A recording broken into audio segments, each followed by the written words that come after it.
Hi, this is Charles Rossler, but you might know me as Chaz. You're listening to the Coarse Grind Podcast with my daddy, Sean Rossler. Too easy.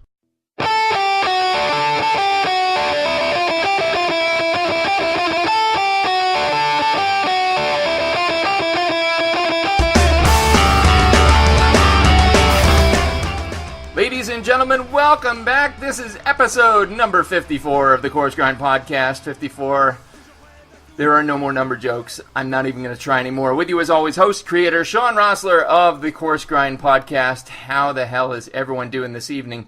You know, as a host, this job is pretty simple. I show up, I ask questions, I enjoy what I do, and pray to God you hit record, because I pulled that too. And you do it all over again, 54 times as of this episode to be exact. But when you throw being a dad into the mix, and having only the second return visitor guest ever in the history of the show, things tend to get a little weightier.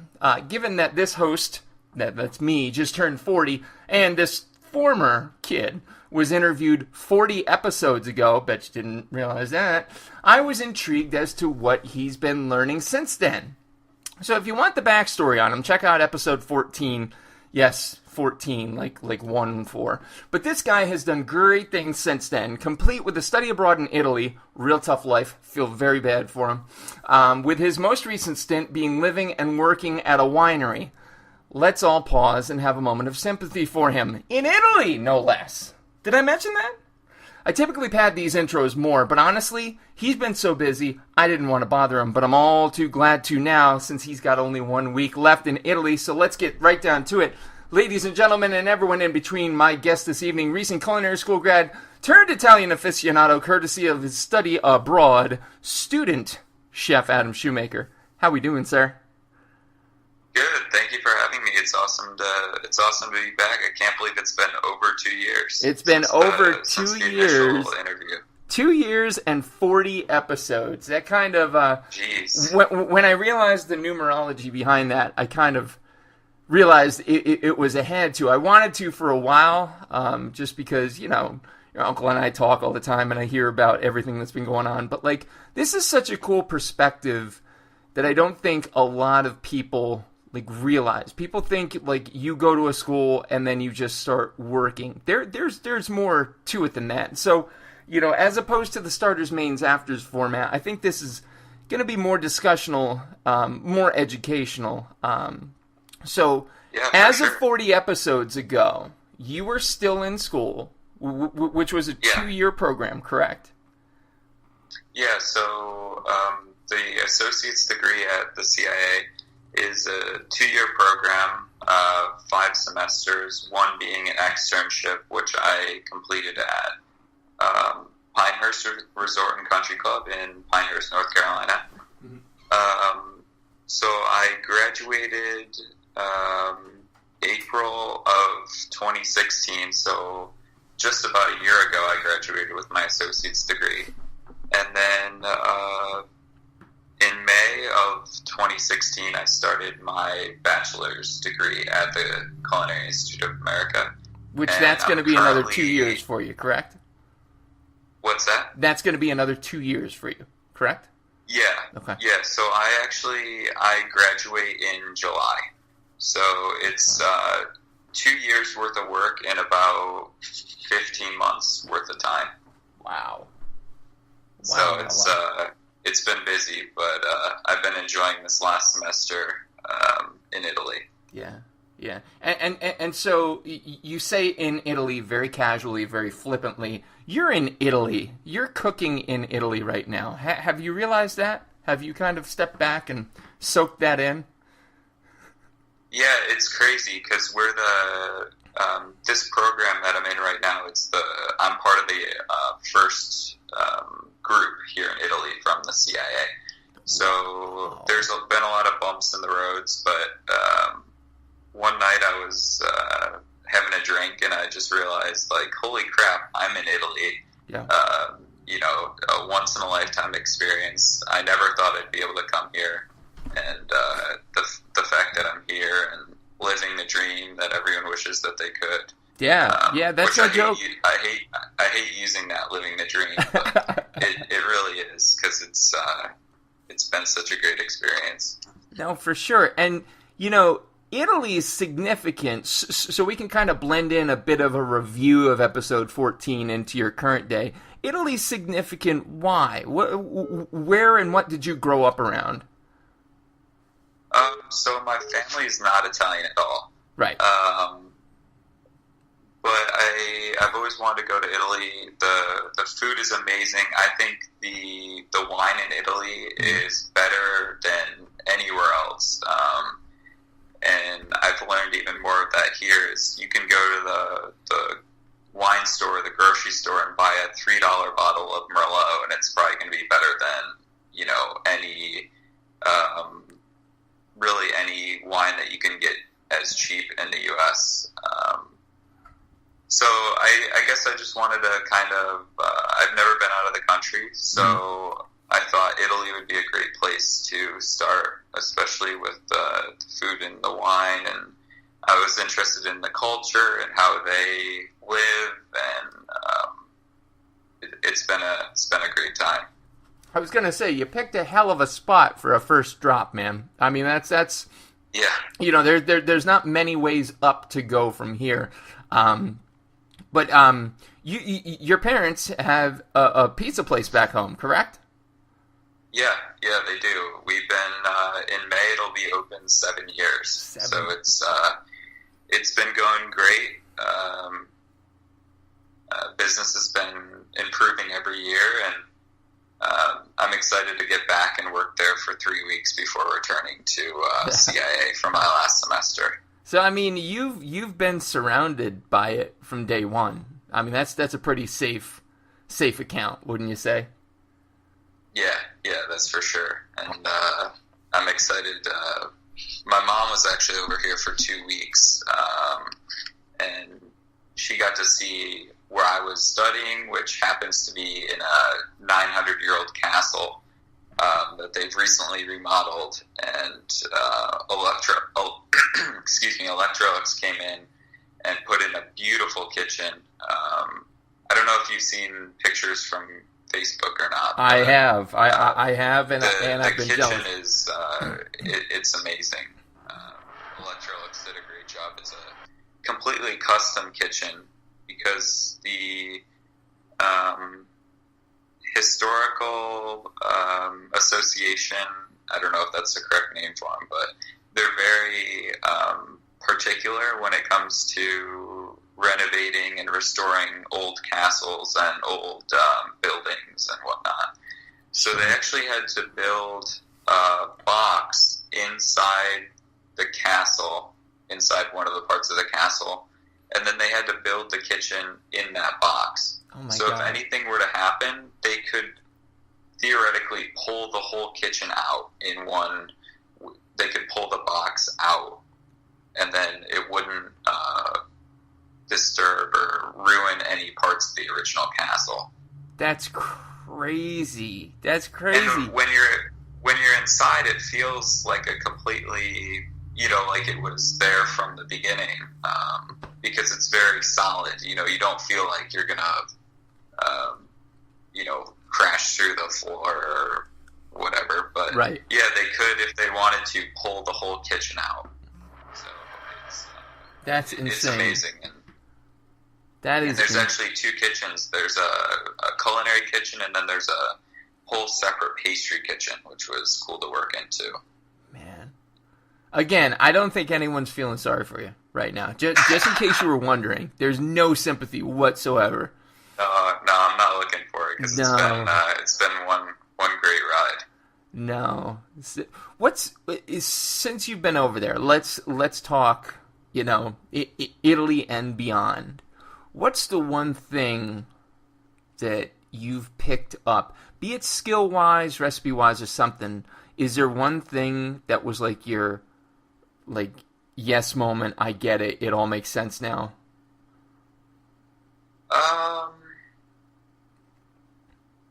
I guess making pasta, just because pasta is such a huge part of the culture and cuisine over here. Mm-hmm. And I can remember the first pasta dough I made was, even going back, it was first semester at CIA, I came home. This wasn't my first pasta dough, but I just remember this moment, and it was not very good. It was very dry, and when I tried to roll it out, it all just kind of crumbled, and it was a disaster. But I've made a ton of pasta while I've been over here, so I think just really getting that skill down has kind of,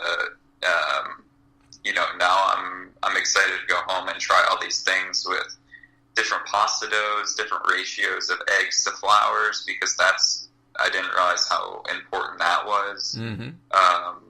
How important in the southern Italy where I've been staying, there's almost no eggs in the pasta dough. And then as you go more north, more eggs are used. And then all the way up north, we learned about this one pasta that uses 40 egg yolks for 1 kilo of flour, which a kilo is a little bit over 2 pounds. But 40 egg yolks is ridiculous. It's a ridiculous amount. And it just creates this pasta that's bright yellow, and it's super rich, and it's delicious with just some butter and Parmesan on it. Or our chef was telling us about how grated white truffle is amazing. But sadly, it's not truffle season, so I haven't had any fresh truffles. Sadly, it's not I truffle know, season. There's no sympathy for you here. I know. But wow. So I think the pasta and making risotto, and we learned cuisine from all 20 regions in Italy. Wow. And it's amazing how different, in America you think Italian cuisine is spaghetti and meatballs, eggplant Parmesan, you name it, risotto. Yep. But in Italy, if you go northern Italy, there's a lot of German influences and a lot of Austrian influences. So we made stuffed cabbage, which I thought was only German, but it's amazing how different each region is, and it all makes one cuisine. Oh, it doesn't make one cuisine, but it's crazy to think that one country has so many different cuisines. Yeah. So I think that's also been just like an amazing experience. And it's stuff like that I think is so easy to be forgotten this side of the pond, this country. We tend to look at things so monochromatically when it comes to a different nationality. And like even with the Chinese, you said regions in Italy. I always think of Chinese cooking being all the different regions in China having different flavor profiles. Italy, smaller landmass, but takes that game and jacks it up 10 times over. That's just crazy. The 40 egg yolk to a kilo of flour pasta, though, that I'm still struggling to get over. I can only imagine. Yeah, it is. It's really good. And so let's go to the other side of that then. Their newly found pasta master. Was there something or some fact or some, technique, what have you, that you came across during your time there that, I don't want to say disappointed you or let you down, but like pulled the curtain back and you saw it for what it was? Was there something that you found out, or was there something that you absolutely just like were revolted by? It was strange. We had it was sheep's brain. Oh. We got one in one day, and just looking at it, it was the first time I'd ever seen a whole animal brain, and just looking at it, I was like, I'm not eating that. That's going nowhere near my mouth. That's disgusting. Why would you ever even eat that? And our chef said that a lot of regions in Italy's known as a poor country, Right. So they had to eat and utilize every part of the animal because, some families couldn't afford the filet mignon or the best cuts of the meat, so they had to eat what they could afford, which for some people it was the intestines, the hearts, the livers, the brains. So when she said that, it made me kind of think, like, wow, this is all people had, and for me to say I'm not eating that because it's different or it's disgusting is right. I wouldn't say ignorant, but it just kind of made me think, like, I'm pretty lucky to have this opportunity. So I tried it, and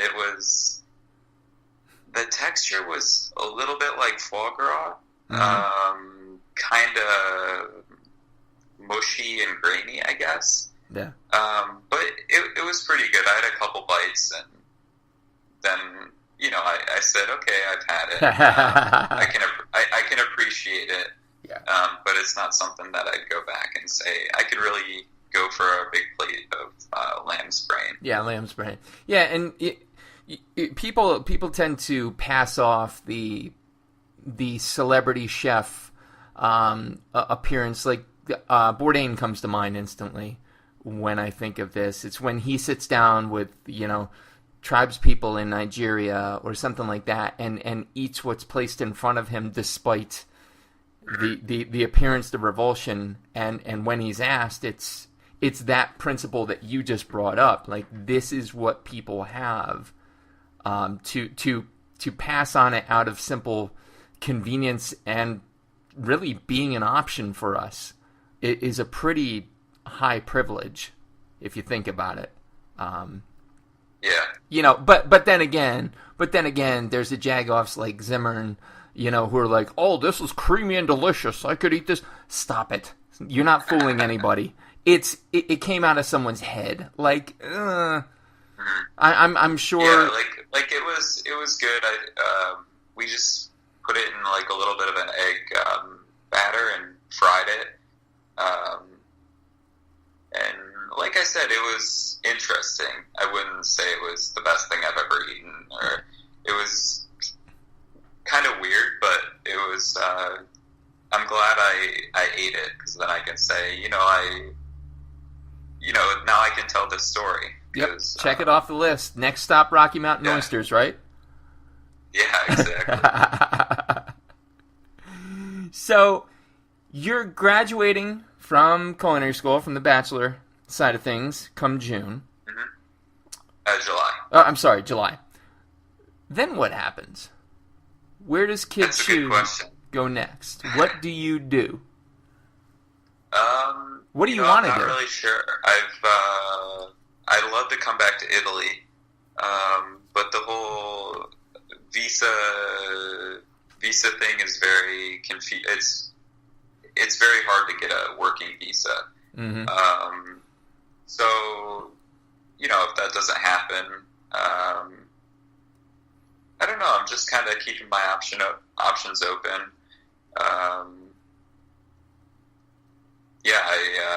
I really don't know, which I'm kind of freaking out about. But don't I only have a couple months. But yeah, that's the thing. I know everything will work out. And yeah, where I end up going, it'll work out. And if it doesn't, there's always something else after that. So. Yeah. Oh, absolutely, no doubt. And everyone older than you listening to this, which is probably everybody, is sitting here going, "Don't worry about it, Jesus, kid, you got through it."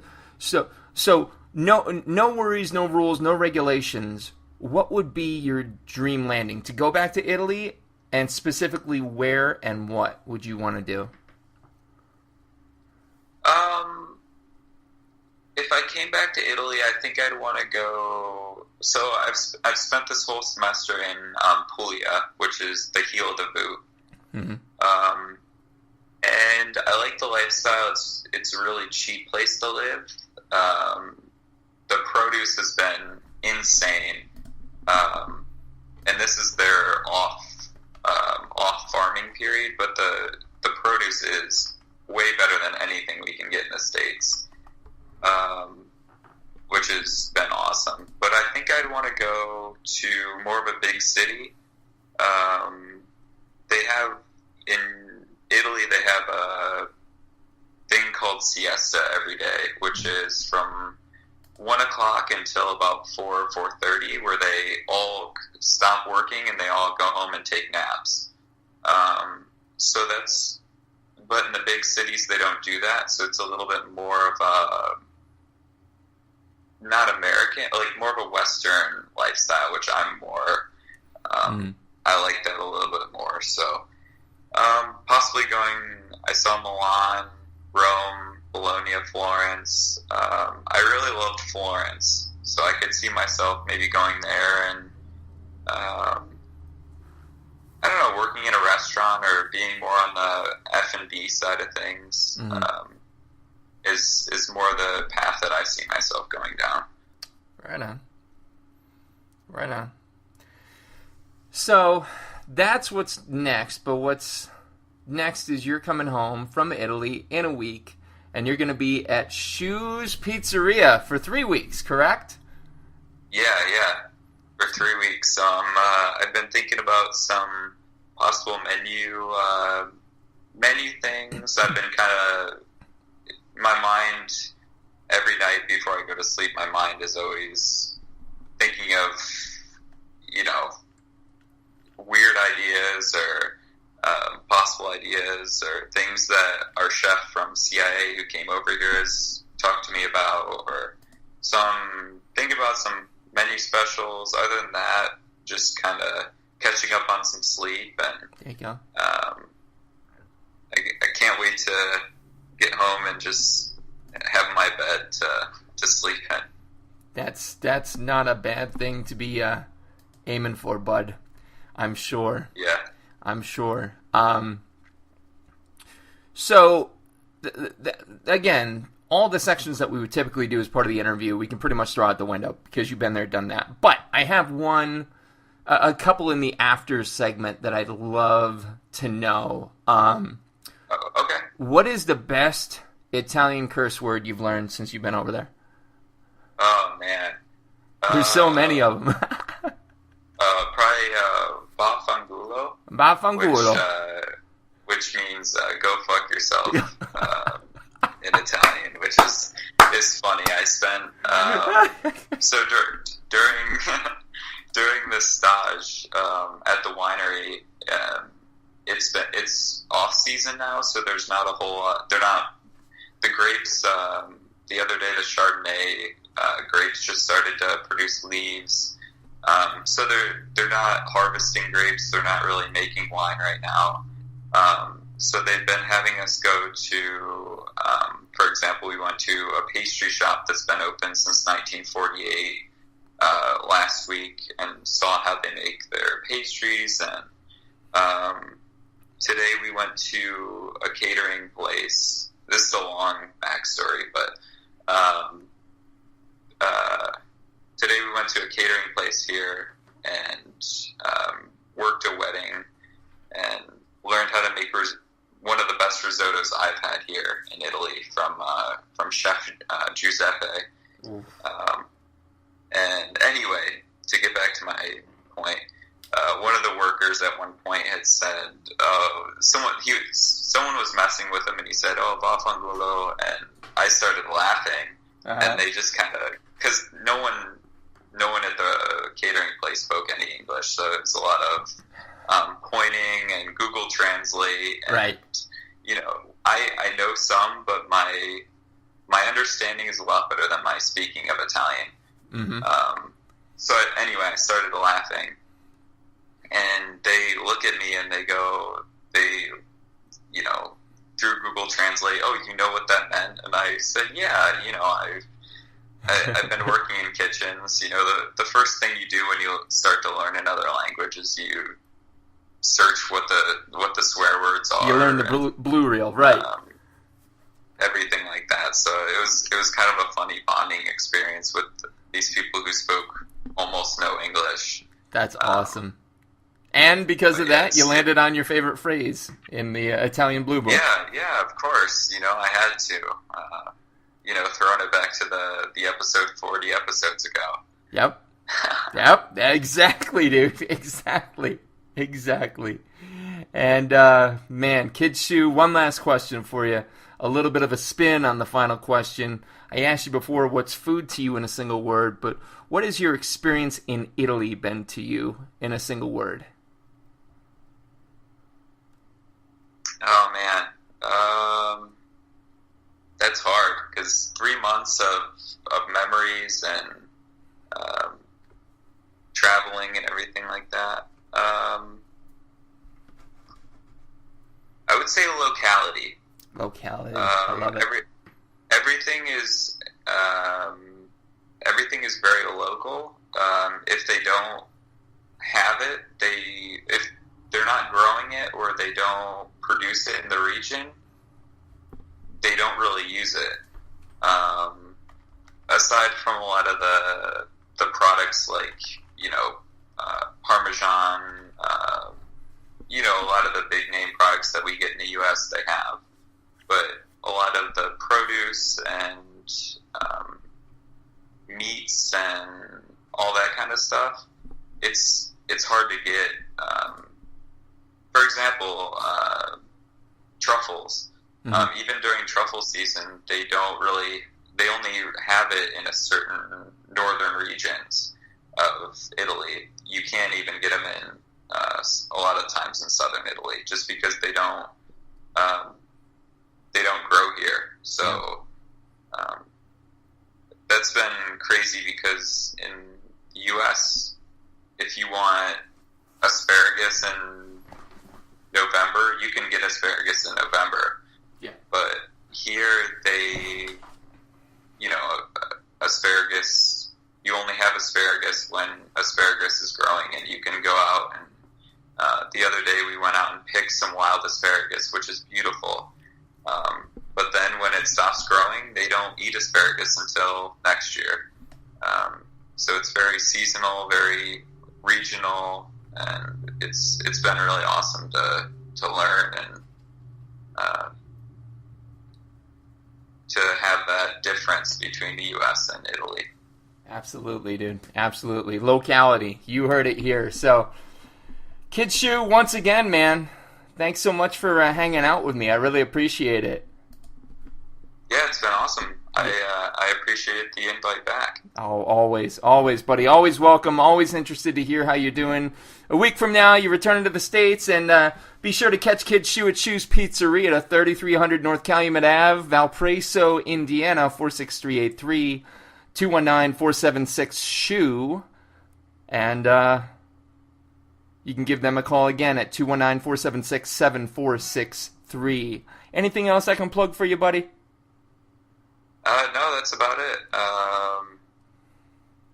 Yeah, you did a great job. Oh, thank you, buddy. You did the same. Ladies and gentlemen, this has been episode number 54 of the Coarse Grind Podcast. With me again, the Kid Chef, Adam Shoemaker. As always, thank you to my wonderful producer, Johnny Leland Robinson, a.k.a. the Reverend Johnny Lamoria. Be sure to check out all his projects he's got going on, and be sure to check out episode 55. We're taking it back to Charlotte. Shh, spoiler alert. We'll see you soon.